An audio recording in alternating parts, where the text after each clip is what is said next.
Welcome to the kitchen. Today we're diving into the world of baking and tackling a common question. How long should you bake bread at 350 degrees Fahrenheit? Well, let's find out. I always say baking bread is an art form, and mastering the baking time is crucial to achieve that perfect crust and crumb.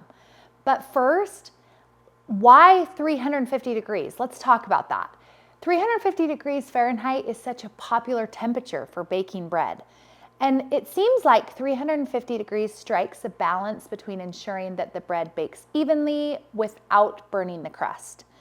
It's supposed to allow for gentle yet thorough baking, giving your loaf that beautiful golden brown exterior. All right, now, first, preheat your oven to 350 degrees. This step ensures that the oven is at the right temperature when you put the bread in the oven, and it'll encourage even baking right from the start. And now, on to the main question. How long should you bake your bread at 350 degrees? This answer depends on a few factors: the type of your bread, its size, and your oven's attributes. And while there is no one-size-fits-all answer, I would say most standard loaves of bread, whether it's a whole wheat or a white soft sandwich loaf, will bake beautifully in about 30 to 40 minutes. If baking smaller items like rolls or buns, reduce the baking time accordingly, because they may only need 10 to 15 minutes in the oven at 350 degrees. Okay, with that being said, baking bread is really a journey of precision and patience, and getting the temperature and time just right is crucial for success.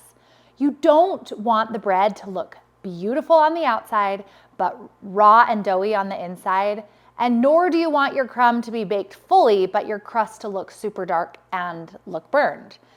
So while you're baking, keep an eye on your bread during this time.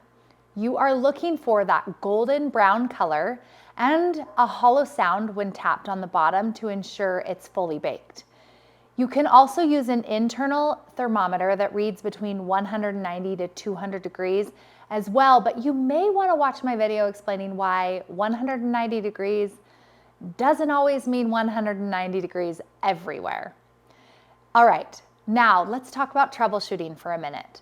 What happens if you have followed all of the instructions, and as you're watching your bread, you can tell the crust is going to get too dark because you still have 10 minutes to go?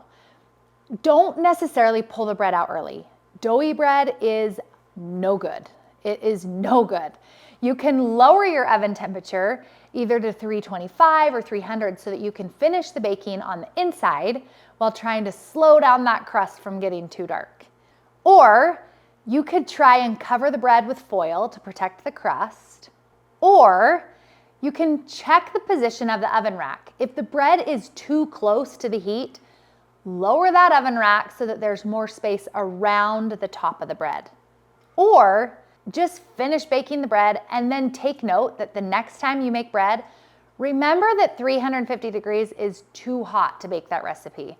Drop the temperature by 25 degrees and try again. And there you have it, the culmination of precision, patience, and a sprinkle of science. Remember, practice makes perfect, so don't be afraid to experiment and find out what works best for you and your oven. By understanding the basics, considering different factors, and following these general guidelines, you can achieve perfectly baked bread every single time.